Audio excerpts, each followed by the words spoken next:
Shalom. Saudara, mari kita buka di dalam Yohanes pasal yang ke-12 ayat 20 sampai dengan ayat yang ke-36. Kita akan membacanya berbalas-balasan. Yesus memberitakan kematiannya. Di antara mereka yang berangkat untuk beribadah pada hari raya itu terdapat beberapa orang Yunani. Filipus pergi memberitahukan kepada Andreas. Andreas dan Filipus menyampaikannya pula kepada Yesus.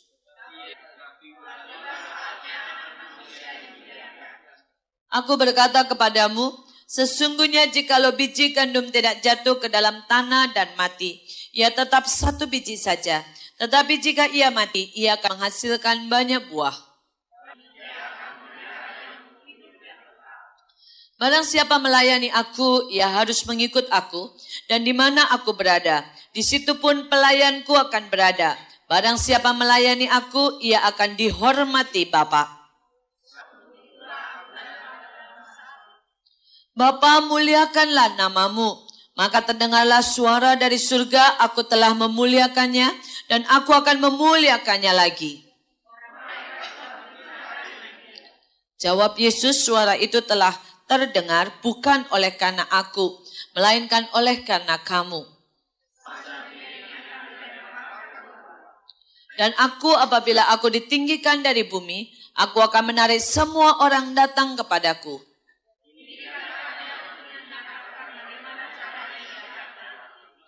Lalu jawab orang banyak itu, kami telah mendengar dari hukum Taurat bahwa Mesias tetap hidup selama-lamanya. Bagaimana mungkin kau mengatakan bahwa anak manusia harus ditinggikan? Siapakah anak manusia itu?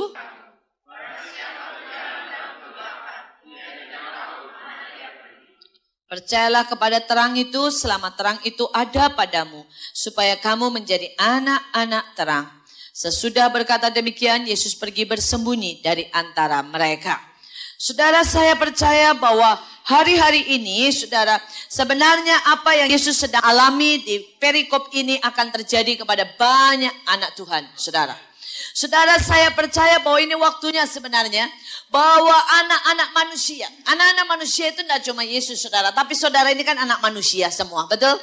Saudara ya, kita ini anak manusia ini akan ditinggikan, saudara. Dan pada waktu ditinggikan, kita akan menarik banyak orang datang kepada Yesus. Amin. Saudara, tetapi sekali lagi pada waktu mereka berkata, anak manusia akan ditinggikan. Maka pikiran mereka apa, saudara? Jadi raja, begitu kan, saudara ya? Atau saudara ya, dia ada di tempat atas memerintah, atau lebih diberkati. Saudara, setiap kali kita bicara ditinggikan, setiap kali kita bicara naik dan tidak turun, maka sebenarnya otomatis anak-anak Tuhan, saudara, terutama kita ini orang-orang Kristen zaman sekarang, pikiran kita ini berkat, pikiran kita duit, pikiran kita naik, saudara ya, dapat promosi di kerjaan, pikiran kita dapat rumah, saudara, pikiran kita, saudara ya, kita pelayanan tiba-tiba akan berhasil, makin diberkati oleh Tuhan, betul? Tapi saudara, kita mesti belajar dari Yesus. Sebelum peristiwa-peristiwa yang luar biasa, di mana lawatan akan terjadi, ribuan, ratusan ribu, mungkin jutaan jiwa-jiwa akan dituai pada akhir zaman ini. Maka akan ada banyak anak Tuhan yang harus ditinggikan. Tapi bukan seperti yang kita mau, tapi seperti yang Tuhan mau. Saudara, dan kita mau belajar mulai dari yang ayat yang pertama, saudara. Saudara, dikatakan di situ, saudara, Yesus, saudara, sudah mulai kemana-mana, sudah terkenal. Sampai akhirnya orang Yunani dengar. Berarti pelayanan Yesus tidak hanya sampai, saudara, di Israel. Tetapi sudah sampai dampaknya ke luar negeri. Betul? Saudara, ini sudah sampai tingkat tertentu. Nah, saudara, pada saat seorang Kristen pada sampai tingkat tertentu, saudara, seringkali kita berhenti di situ. Seringkali kita berpikir bahwa sudah sampai tingkat tertentu, maka kita tinggal memanage, mengembangkan lagi. Tetapi hari ini saya mau berkata, setiap dari kita, pada waktu kita mencapai tingkat tertentu, saudara, maka Allah harus buat sesuatu, menggoncangkan semua kenyamanan kita, membayar lagi harganya untuk naik ke tingkat yang lebih tinggi. Saudara, lihat Ayub. Ayub itu sudah begitu luar biasa, saudara. Saudara dikatakan di Alkitab, wah kaya, saleh, benar, saudara. Udah oke banget. Dan Tuhan tahu, ini sudah sampai satu titik di mana mentok. Tidak bisa naik lagi, saudara. Kalaupun di manage sebagaimana, cuma segitu-segitu aja. Karena sebelum yang jasmani naik, maka yang rohani ini loh harus naik. Saudara, dan tidak ada cara lain untuk membuat yang rohani naik. Selain Allah memorak-porandakan kenyamanan kita. Sebelum Allah memaksa kita keluar dari apa yang kita sebut biasa-biasa. Saudara, Ayub ini sudah luar biasa, tiap hari loh mempersembahkan korban. Tiap hari saudara berdoa buat anak-anaknya. Tiap hari saudara ya, dia mengoreksi dirinya. Kurang apa? Tapi Tuhan bilang, enggak, yang segitu enggak cukup. Untuk keluar dari kebiasaannya. Saudara, Ayub harus diporak-porandakan. Dicabut semua bentengnya. Mengalami sakit yang luar biasa. Saudara, orang meninggalkan dia. Di titik itulah Ayub berkata, kalau dulu aku mengenal dari kata orang, sekarang aku mengenal mata demi mata, muka demi muka. Allah mulai meninggikan pengenalannya. Allah meninggikan pengertiannya. Allah meninggikan kerohaniannya. Allah meninggikan semuanya. Pada waktu Allah meninggikan segalanya, saudara, yang di dalam ini, maka di luar otomatis mengikuti. Saudara, yang di luar otomatis mengikuti. Ayub memiliki 2 kali lipat kekayaan dari semua yang terdahulu. Betul? Demikian juga dengan Yesus. Yesus sampai di satu titik. Pelayanannya sudah di puncak. Semua orang dengar. Kemudian saudara, sampai orang Yunani saudara sudah datang. Saudara, dan saat itu Yesus tahu. Dia perlu membayar lebih banyak lagi. Dia perlu keluar dari kenyamanannya. Dia perlu memasuki sesuatu yang sangat mengerikan. Untuk naik lebih tinggi lagi. Saudara, dia naik ke atas kayu salib, kita tahu. Dan kita tahu, dia beranjak dari kerajaan di dunia kepada kerajaan di surga. Dia beranjak dari pelayanan di bumi ini kepada pelayanan surgawi. Dia beranjak dari pelayanan tubuh jiwa selama di bumi ini. Dia beranjak masuki dalam pelayanan roh yang kekal. Membebaskan semua manusia. Saudara, dia beranjak setelah dia melewati salib. Nah, hari ini saya mau bertanya. Mau enggak kalau saudara ini dan saya ya, digoncangkan begitu rupa? Siap enggak saudara? Hari ini saya mau tanya. Seberapa yang saudara rasa? Saudara, hari-hari ini banyak orang Kristen yang sebenarnya sudah mencapai satu titik. Dan Tuhan bilang, ini kalau dibiarin, enggak bisa. Saya punya seorang teman. Saudara, dia luar biasa. Saudara, di perusahaannya sudah menjadi paling tinggi, saudara. Dipercayakan puluhan cabang, saudara. Orang berkata, kamu itu diurapi di pekerjaan, jadi saksi luar biasa. Tuhan bilang, udah mentok nih, enggak bisa. Sama Tuhan disuruh keluar. Suruh masuk ke tempat saya, saudara ya, ke Mahanaim. Wah, habis dia, saudara. Saudara, dari bos besar, saudara ya. Saudara tinggal ngomong, semua anak buahnya ini se-Indonesia, saudara. Cabangnya se-Indonesia. Saudara, dan dia harus menangani orang-orang yang sama sekali tidak punya karakter, tidak punya kapasitas. Dia ngomong tidak mudeng-mudeng, saudara ya. Saudara, dulu setiap bulan puluhan juta, saudara. Mendadak harus beriman, tidak tahu dari mana berkatnya, saudara. Saudara, yang dulu dilayani begitu rupa. Saudara, hotel selalu bintang 5. Begitu datang semua tersedia. Sekarang saudara, ya harus melayani begitu banyak orang yang bau. Dia bilang kalau udah melukin tuh ya pemulung. Aduh, baunya tuh lengket sampai rasanya mau ganti baju katanya ya. Saudara berubah. Dan saudara jangan berpikir dia tambah indah. Wih saudara. Saya berkata saya enggak pernah lihat kamu seperti itu. Iya, dia bilang. Dulu gua enggak pernah emosi naik turun. Karena semuanya sudah oke. Sekarang emosi bisa naik turun. Dulu udah gak pernah takut. Sekarang bisa ketakutan gak punya duit. Dulu gak pernah yang namanya. Yang namanya tersinggung itu gak pernah loh. Memang gak ada yang nyinggung. Udah jadi bos siapa yang menyinggung sebenarnya. Sekarang bisa sakit hati, tersinggung. Lihat gue nih udah ngajar baik-baik. Gak dianggap katanya ya. Saudara. Tapi saya berkata, tahu enggak? Saya lihat Allah sedang membuat sesuatu yang dahsyat dalam hidupnya. Dan dia berkata, saya tahu. Saya memasuki zona yang mengerikan. Tapi saya tahu Allah sedang menaikkan sesuatu di dalam. Hari ini saya mau supaya saudara mulai menyiapkan hati. Saya merasa gereja ini akan mengalami sesuatu, saudara. Saudara sudah waktunya saudara mengalami sesuatu benar-benar dirombak oleh Tuhan. Ada waktu saudara mulai dikoncang begitu rupa. Dipaksa dari semua model gereja yang tradisional. Saudara, ada banyak orang berkata gereja yang tradisional itu yang model liturgi. Siapa bilang kita tidak punya liturgi? Pertama kali tadi datang pasti nyanyi doa pembukaan, nyanyi lagi lagu gembira. Betul kan? Masuk firman Tuhan. Betul tak? Apa tidak liturgi? Sama. Saudara, kita punya begitu banyak liturgi. Kita harus selesai 2 jam kurang lebih, saudara ya. Nah, semua kita punya begitu banyak liturgi. Kita harus berpikir tanggal 25 Desember harus dirayakan. Paskah harus dirayakan. Ya. Gereja harus punya yang namanya kebaktian wanita, kebaktian remaja, kebaktian sekolah minggu. Semua dengan segala liturgi kita. Saudara. Tapi saya tahu gereja-gereja pada akhir zaman ini dia harus dihantam keluar dari liturgi. Keluar dari sebuah kebiasaan. Keluar saudara dari segala cara yang sudah nyaman buat kita. Pribadi demi pribadi juga hal yang sama.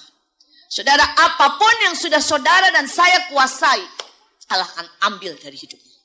Kenapa? Begitu kita merasa menguasai satu tempat, satu perkara, satu pelayanan, maka sebenarnya bukan Allah lagi yang memimpin, tapi kita yang memimpin. Dan Allah perlu mencabut itu dari hidup kita, supaya kita kembali bergantung kepada Tuhan. Saudara, hari-hari ini siapkan dirimu untuk memasuki satu goncangan yang baru. Bukan karena Tuhan tidak sayang. Karena Allah mau melipat gandakan semua yang ada dalam hidup kita. Amin. Ya, saya percaya itu. Allah sedang mau melipat gandakan. Yang namanya kekayaan, potensi, kekuatan, berkat dalam hidup setiap kita. Saudara, kita lihat yang selanjutnya. Kita lihat ayat yang ke-24. Aku berkata kepadamu, sesungguhnya jikalau biji gandum itu tidak jatuh ke dalam tanah dan mati, ia tetap 1 biji saja. Tetapi jika ia mati, ia akan menghasilkan banyak buah. Saudara, hal yang kedua yang akan terjadi adalah Allah sedang membawa kita untuk jatuh dan mati. Sesungguhnya jika biji gandum itu tidak jatuh ke dalam tanah dan mati. Saudara, ini pengalaman atau hal-hal yang orang Kristen tidak suka. Siapa yang suka jatuh? Tidak ada tuh. Kita lebih suka, saudara ya, tidak jatuh.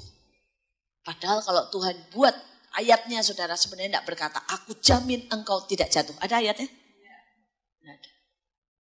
Dikatakan sekalipun jatuh, tidak akan tergeletak. Jadi jatuh itu normal. Jatuh itu merupakan hal yang biasa, saudara ya. Saudara, karena itu kalau saudara pelajari seluruh Alkitab, saudara ya, maka tidak ada satu hamba Tuhan yang besar, murid-murid atau apapun yang dipakai Tuhan luar biasa, yang tidak pernah tidak jatuh. Kita mulai ngomong lah, Abraham. Jatuh enggak? Jatuh. Banyak lagi ya, udah bohong, saudara ya. Ngambil Hagar, punya Ismail, saudara ya. Banyak. Saudara. Kita terus habis Abraham, saudara ya. Musa, jatuh enggak?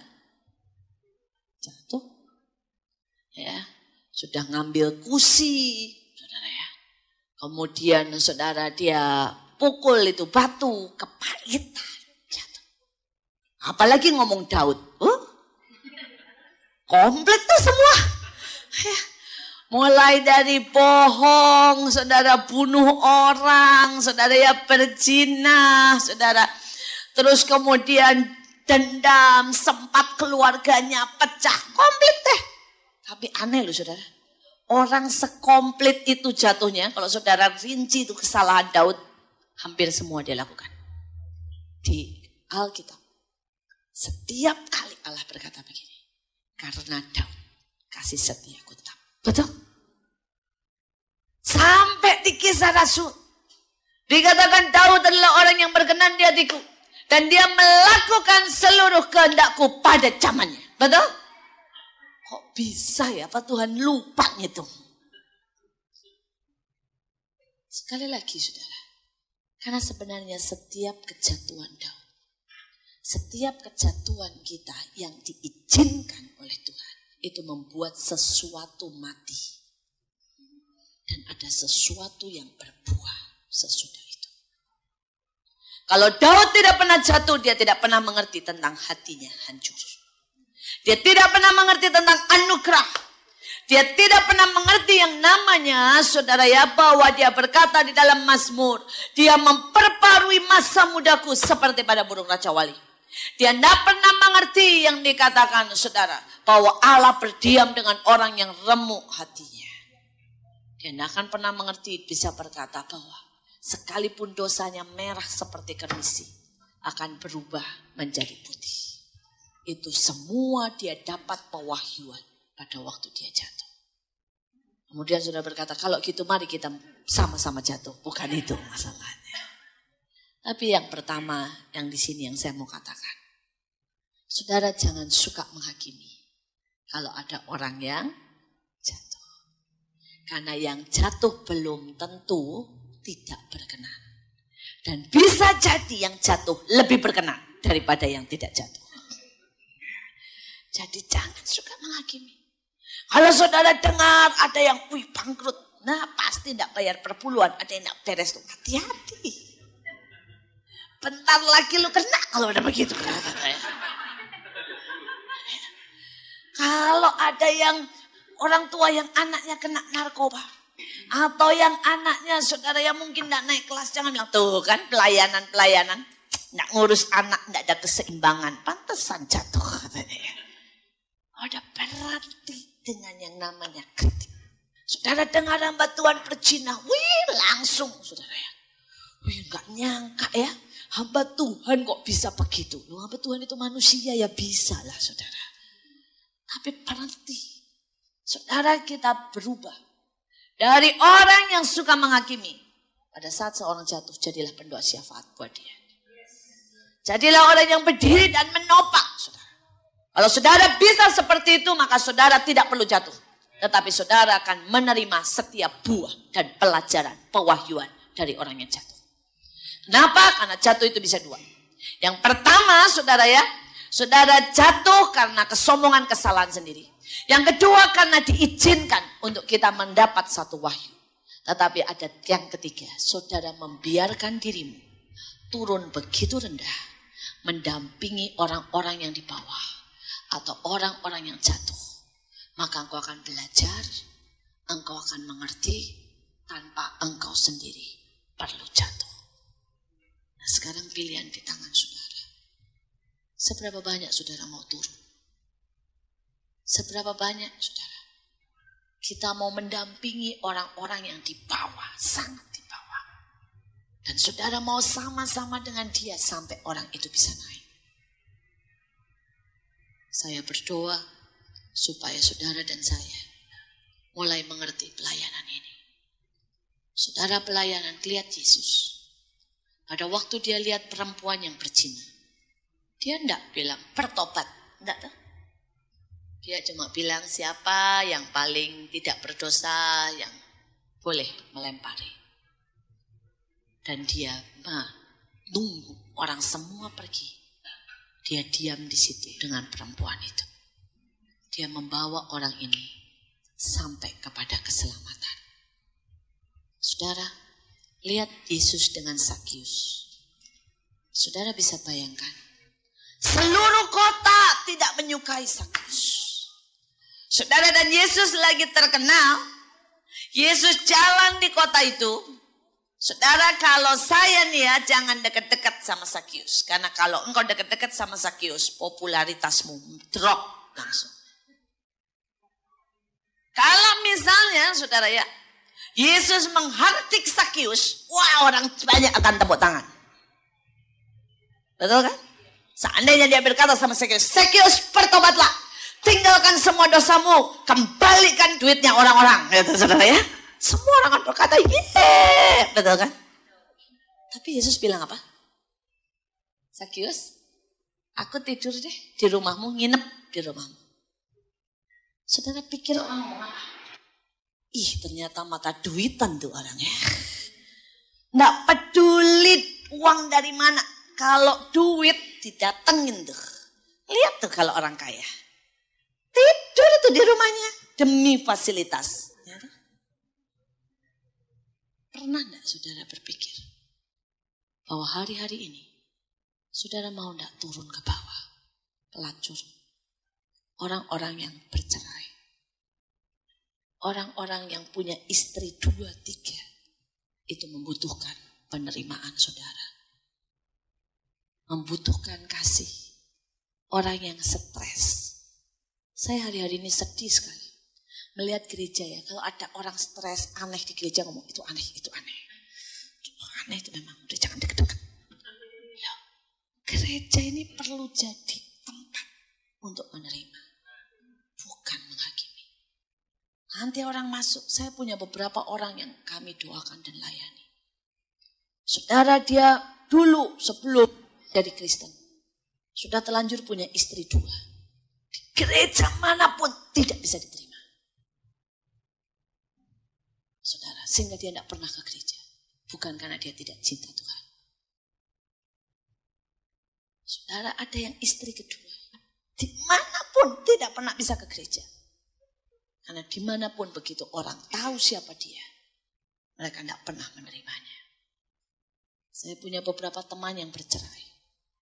Dan mereka tidak pernah bisa melayani. Dulu mereka seorang pemimpin pujian yang baik. Seorang pemain musik yang baik. Karena gereja menghakimi. Saudara, hari ini saya sedang mempertanyakan itu. Gereja mau kemana? Kita ngomong tentang kasih. Kita ngomong tentang lawatan. Kita ngomong saudara ya tentang saudara membawa banyak orang keluar. Kalau setiap orang di gereja duduk di gereja dan tidak pernah keluar dari kenyamanan. Tidak berani menjamah mereka yang terhilang di luar. Maka bohong besar semuanya itu. Ini waktunya sungguh. Kita ada di tempat orang-orang yang membutuhkan. Kalau saudara bilang apa untungnya saya? Tidak ada untungnya. Pada waktu saya bermain dengan pelacur. Bermain dengan orang lesbi. Saya melayani pemulung, sampai hari ini pelayanan Mahanaim. Kalau saudara tanya, tidak ada untungnya buat saya. Saudara, kalau saya konseling sama orang kaya itu enak, saudara ya. Udah ditraktir makan, saudara ya. Dikasih lagi duit, saudara ya. Enak. Tapi kalau saya konseling sama lesbi, sama pelacur, saudara. Udah saya bawa, saya ngeluarin buat makan dia, saudara ya. Saya capek ngurusin dia, doain, masih diomongin orang lagi, saudara ya. Tidak ada untungnya. Saudara. Dan itu tidak pelayanan yang bisa selesai 1 hari. Kadang-kadang 2-3 hari. Saudara, ada lebih dari 6 homo, saudara. Ya, yang konseling sama saya, ngobrol sama saya. Saya bilang, kenapa enggak cari pendeta laki? Dia bilang, ya susah bu saya homo, nanti kalau saya jatuh cinta sama yang laki, gimana? Saya lebih baik sama ibu. Sekalian kalau sampai saya bisa jatuh cinta, itu menyembuhkan namanya. Saya bilang masalahnya ya, nama saya taruhannya. Itu kan gak mungkin saudara konseling sama orang homo banyak-banyak. Saudara ya. Dan dia juga gak mungkin dilayani. Per-2, per-3 gak bisa saudara. Hati ini kadang-kadang butuh 1 demi 1. Pada waktu saya makan di restoran, orang mulai bisik-bisik. Ibu Iin makan sama anak muda di restoran laki. Saya pikir dalam hati, belum tahu nih cowok siapa. Ya. Saudara, tapi saya sedang bertanya, mana yang mau? Siapa yang mau turun? Siapa yang mau jangkau mereka? Apa perlu kita dipaksa jatuh?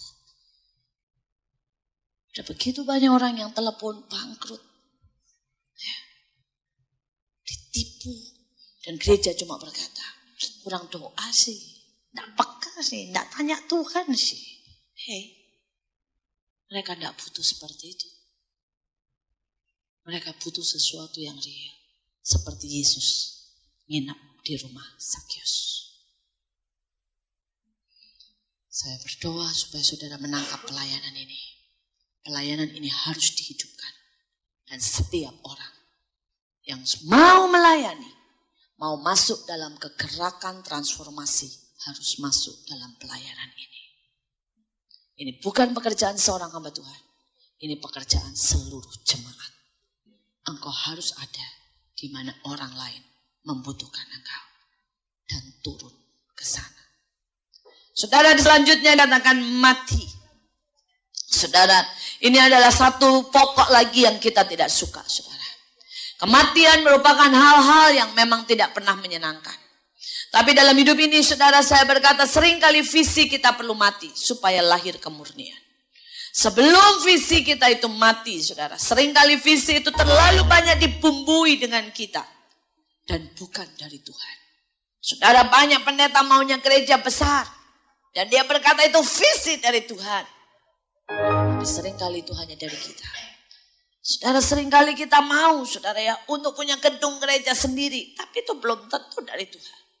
Tapi pada waktu kita sampai mati kita tahu persis. Maka pada saat itu yang murni dari Tuhan, itu akan turun. Saya bersyukur, saudara, Allah membawa saya ke sana. Allah taruh saya dalam pelayanan yang saya sama sekali tidak suka. Kadang-kadang kalau orang bertepuk tangan dan orang berkata, kami mau belajar dari Ibu Iin karena Ibu Iin punya kasih buat pemulung, buat anak jalanan. Saya senyum dalam hati, enggak. Gua dipaksa aja sama Tuhan. Saudara ya. Enggak. Saudara jujur enggak kok. Kalau dia berkata saya kaku Bu, katanya ya. Karena ibu mau melayani di situ, ibu punya kerinduan buat bangsa ini. Saya ketawa dalam hati, saya bilang enggak. Saya enggak pernah punya kerinduan siapa yang mau gila nanggung 10.000 pemulung. Dengan pengeluaran setiap bulan, saudara ya, 400-500 juta. Saya cuma tahu, saya mati di situ. Tiap hari, saudara. Saya tahu, saya mati di titik itu. Kalau saudara tanya pelayanan yang saya suka, pelayanan yang wow, yang spektakuler. Saya suka KKR besar, itu yang saya suka. Saya memang tidak suka bergereja, saya suka KKR yang wow, yang gede. Saya suka pertunjukan yang bagus. Dulu cita-cita saya, saudara ya, saya bikin show-show yang bagus buat orang-orang Kristen. Tetapi saudara yang menjamah dunia. Saya kalau lihat musik gereja itu greget. Lihat tari-tarian gereja greget, saudara ya. Karena menurut saya, kenapa sih kita tidak bisa buat yang the best gitu ya, buat Tuhan. Tapi Tuhan bilang, enggak. Itu ambisi. Itu cuma show-mu. Dan Tuhan bilang, enggak, biarkan itu mati. Dan masuk pelayanan yang aku tetapkan buat engkau. Dan saya bersyukur sampai hari ini. Mahanaim adalah tempat saya mati day by day, saudara. Dan itu yang membuat saudara sampai hari ini saya melihat kemuliaan Tuhan. Saya melihat ribuan orang diselamatkan. Dan saya tahu itu bukan karena saya. Bukan. Benar-benar. Hanya kalau kita mati. Maka Allah memberikan kemuliaannya. Karena Alkitab berkata, dia tidak pernah beri kemuliaannya kepada yang lain. Dia tidak berikan kemuliaannya kepada ambisi kita. Rencana kita, kekuatan kita. Tapi dia beri kemuliaannya kepada orang yang mati. Sehingga seluruhnya buat dia. Amin. Saudara, kita lanjutkan. Dikatakan saudara ayat 25 itu berhubungan dengan yang mati, saudara ya.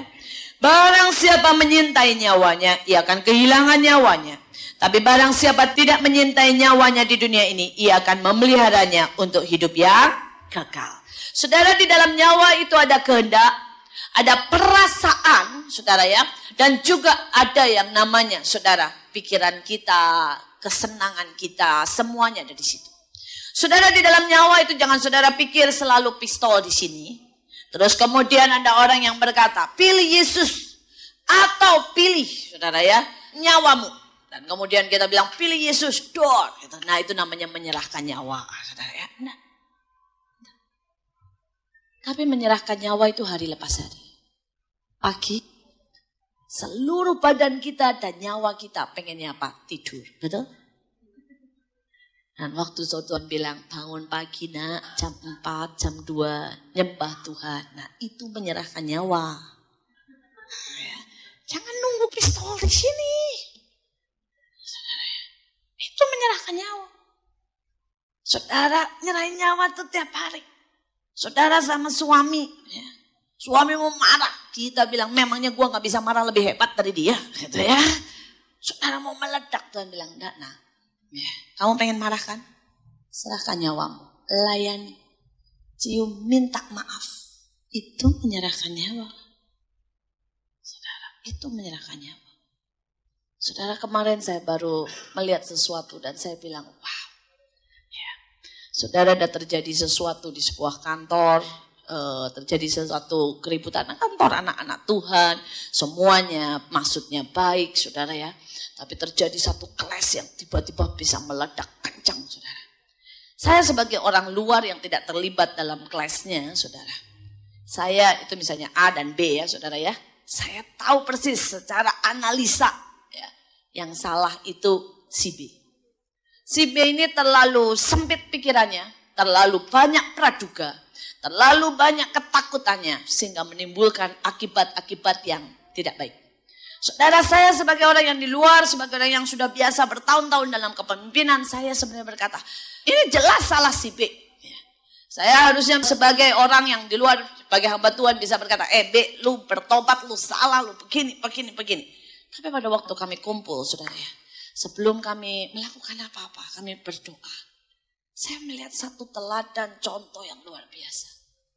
Tiba-tiba si A, saudara, usianya jauh lebih tua. Saudara, lebih pengalaman. Benar lagi, saudara. Dia datang dan dia berlutut di depan kaki si B dan berkata, sorry ya, aku melukai engkau. Saudara, dia nangis dan dia berkata, aku minta maaf kalau aku menyakiti. Saudara, dan terjadi suasana yang sangat indah. Ya, mereka berpelukan ya, dan membereskan. Tapi saat itu saya berpikir, wow, tidak banyak orang bisa melakukan itu. Tidak banyak. Ya. Tidak banyak orang bisa berlutut di depan orang lain. Tidak sekedar jabat tangan, sorry ya, dalam hati. Ya udahlah, pokoknya sorry lah. Sama suami aja tidak gampang. Sama istri aja tidak gampang. Apalagi sama orang lain, buat berlutut di depannya, gengsi banget.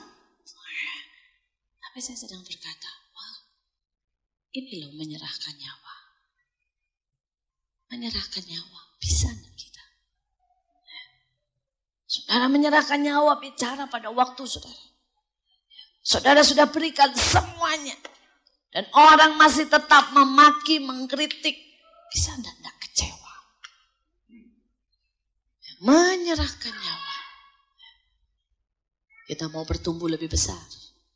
Dengan cara menyerahkan nyawa kita. Pada saat saudara menyerahkan nyawa, maka lihat, dikatakan engkau memeliharanya untuk hidup yang kekal. Kalau saudara menyerahkan nyawa, saudara sebenarnya bukan demi kepentingan Yesus. Saudara menyerahkan nyawa sebenarnya bukan kepentingan orang lain. Tapi pada waktu engkau belajar seperti itu, sebenarnya saudara ya, kita sedang mendidik diri kita sendiri. Untuk menjadi orang yang punya penguasaan diri. Punya kasih, kesabaran, kelembutan, pengertian. Buah roh itu ada dalam hidup kita. Dan pada waktu buah roh ada dalam hidup kita, maka kita memeliharanya sampai hidup yang kekal. Amin. Karena banyak orang tanpa sadar.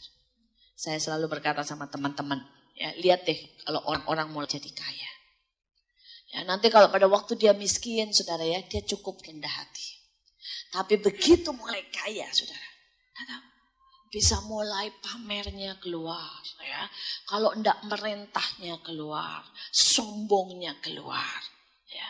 Kemudian saya berkata, lihat deh kalau pelayan baru, maksudnya pelayan baru di dalam persekutuan. Oh saudara ya, beresin kursi rela ya. Kalau dia pegang keyboard dielapin sebelumnya, datang 1 jam saudara ya. Nanti kalau sudah 3 tahun lihat ya, enggak ada ya yang namanya beresin, datang ngepas seenaknya saudara ya. Buat gotong-gotong buat segala, itu sudah bukan bagiannya. Saudara buat pergi ke tempat sedikit aja, males saudara. Keluar semuanya. Kalau kita ada di dalam pelayanan, bukan berarti kita tidak bisa terhilang di tengah-tengah pelayanan.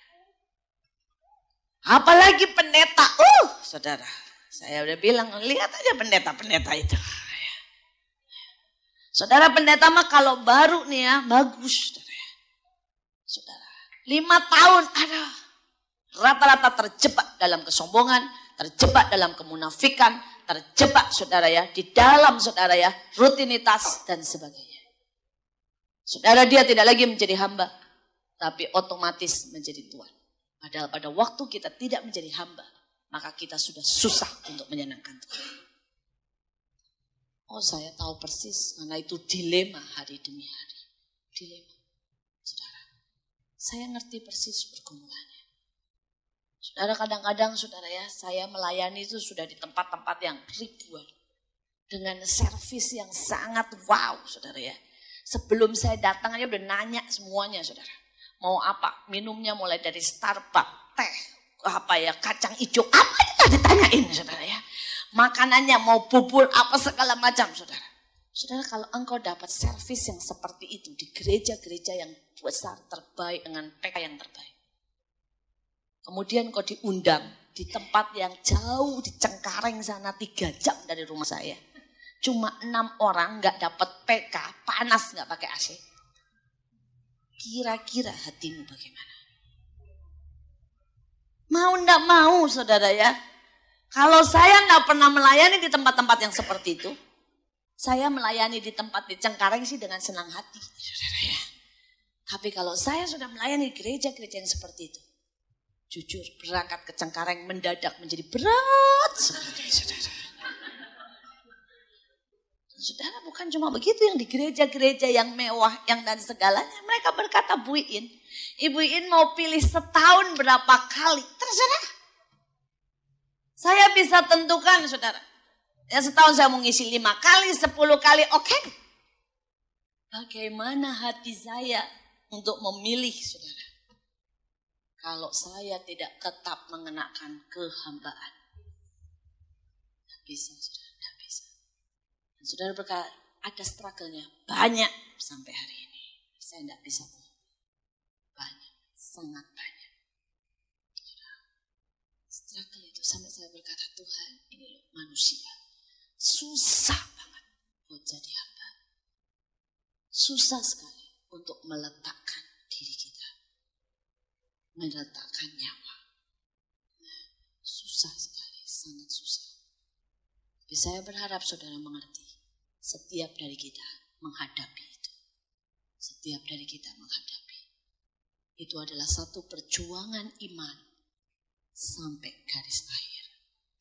Dan apakah Yesus tidak struggle? Ya, kita lihat saudara ayat yang ke-27. Sekarang jiwaku terharu. Dan apakah yang akan kukatakan? Bapa selamatkanlah aku dari saat ini. Tidak. Sebab untuk itulah aku datang ke dalam saat ini. Betul? Kalau Anda perlu kan ayat ini ditulis. Jiwanya terharu. Artinya dia berkata, aduh kenapa aku tidak bisa pelayanan tambah besar? Kenapa harus masuk di dalam salib hari-hari ini? Dan dia berkata, Bapak selamatkanlah aku. Itu sebenarnya ada, keinginan itu ada. Karena itu dia sampai ngomong, Bapak selamatkan aku dari saat ini. Tapi dia berkata kepada dirinya sendiri, tidak. Karena untuk saat seperti ini aku datang. Saya berdoa supaya saudara mengerti. Setiap dari kita akan menghadapi struggle, pergolaan untuk memilih yang Tuhan mau dan yang daging kita mau. Seumur hidup itu akan terjadi. Selalu yang dari daging lebih enak.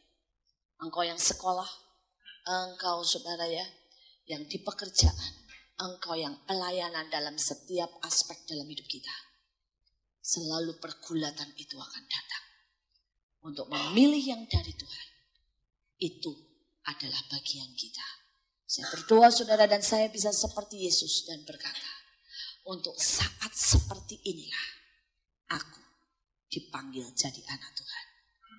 Untuk saat seperti apa saudara? Saat untuk naik ke salib. Dia ngomong ini enggak untuk saat dimuliakan, enggak. Dia berkata untuk saat naik di atas kayu salib, itu loh aku dipanggil. Saudara bisa enggak punya tekad itu dalam hatimu? Untuk saat seperti ini. Untuk saat kita harus merendah. Untuk saat kita harus mengalah. Untuk saat kita harus melayani. Untuk saat kita harus berkorban. Untuk saat kita harus berdiri dan mempertaruhkan segala hal. Saudara harus bisa berkata, untuk saat seperti inilah aku dipanggil. Esther, dia jadi ratu. Bukan untuk supaya dia terkenal. Supaya dia menikmati kenyamanan. Dia tahu. Tapi untuk saat dimana dia harus mempertaruhkan nyawanya. Dan dia harus memintakan keselamatan buat bangsanya. Setiap dari kita akan menghadapi masa-masa seperti itu. Di mana kita harus berdiri dengan segala resiko. Saudara, berapa kali dalam pelayanan saya. Saudara, kemarin kami dapat lagi ancaman. Saudara, ya, dari lingkungan. Dari sekitar. Tidak ada pilihan lain. Saudara. Tidak ada pilihan lain. Saudara. Beberapa waktu yang lalu iblis jelas bicara sama saya. Kami sedang membuka tempat Tuhan suruh kami saudara ya. Untuk membuat pelayanan untuk anak jalanan di Makassar dan di Papua. Saudara, dan pada waktu saya mulai melangkah ke sana. Saya utus orang-orang ke sana. Itu roh maut, saudara, roh yang di Makassar penguasanya saya nggak tahu siapa. Tapi saya tahu itu penguasa Makassar, dia datang. Saudara, dan dia bilang jelas sama saya. Kalau engkau berani masuk Makassar, dia bilang, lihat. Kecelakaan, kematian akan terus mengikutimu. Saudara, dan pada waktu itu saya berkata, Tuhan engkau jaminanku. Tapi saya berkata, apa saya mau berkata selamatkan? Untuk itulah saya dipanggil. Kalau saudara tanya, saudara ya, apakah setelah ancaman itu semuanya lancar? Setelah ancaman itu saudara, ya, orang yang saya suruh pelayanan di Makassar untuk membuka jalan di sana, langsung keguguran bayinya. Saudara, anaknya tiba-tiba kram di dalam perut dan meninggal. Kalau saudara tanya, kenapa Tuhan tidak sembuhkan? Kenapa Tuhan tidak jagai? Sekali lagi saya berkata, ada banyak hal yang kita tidak mengerti. Tapi untuk saat seperti itulah, kita berani meletakkan nyawa kita. Saudara, saya tanya sama dia, kamu tahu kan? Dia bilang, iya. Sebelum saudara dia ke Makassar, ada seorang hamba Tuhan dari luar negeri berdoa buat dia. Dan hamba Tuhan ini berkata, untuk pelayananmu di depan, engkau akan meletakkan korban yang besar. Dia tidak ngerti korban apa. Tapi ternyata anaknya yang di dalam kandungan meninggal dunia. Saudara, dia tahu. Dia harus letakkan itu. Saya tanya, kamu mau berhenti? Enggak. Saudara, dia tetap berangkat. Dia tetap urusi semuanya.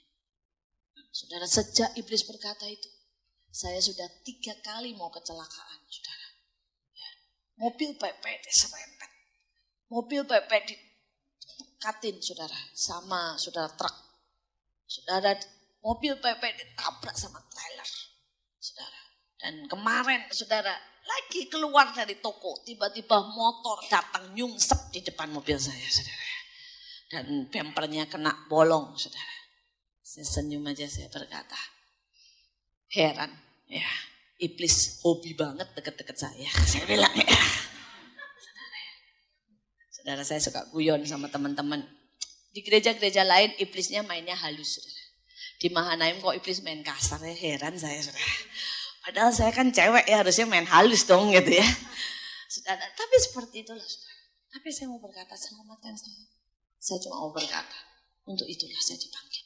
Dan saya tidak tahu bagian saudara masing-masing. Kalau saudara sedang diberkati kaya, saudara harus tahu bahwa saudara dipanggil untuk jadi kaya, bukan untuk memperkaya dirimu sendiri. Tapi saudara harus bisa memberi kepada orang lain. Kalau saudara dipanggil mungkin saudara ya, untuk saudara punya, saudara talenta yang bisa main keyboard bagus, atau saudara bisa nyanyi suaramu bagus. Jangan pernah berpikir bahwa itu untuk saudara. Engkau tahu itulah saatnya bahwa engkau dipanggil. Yang untuk memberikan itu untuk Tuhan. Setiap dari kita. Saudara, saya punya teman arsitek yang wah keren. Saudara itu kalau dia dulu bagiannya itu ngerancang saudara ya. Yang namanya pejabat-pejabat kaya, saudara bayarannya gede. Sampai Tuhan berkata, untuk itulah kau dipanggil. Sudah, dan sampai hari ini dia berkata sama saya, Bu, sama ibu itu setiap kali nafas dapat kerjaan baru katanya ya. Saudara ya dapat tugas ngerancang ini, buat itu saudara. Dan hampir-hampir saudara, dia tidak dapat keuntungan apa-apa. Mondar-mandir sini, Semarang sini, Makassar saudara ya. Tidak dapat keuntungan apa-apa. Tapi dia berkata selalu, untuk inilah aku diangkat Tuhan. Untuk ini aku dikasih ide-ide. Aku tahu bahwa untuk ini aku ada. Saya berdoa supaya saudara mengerti untuk apa saudara ada.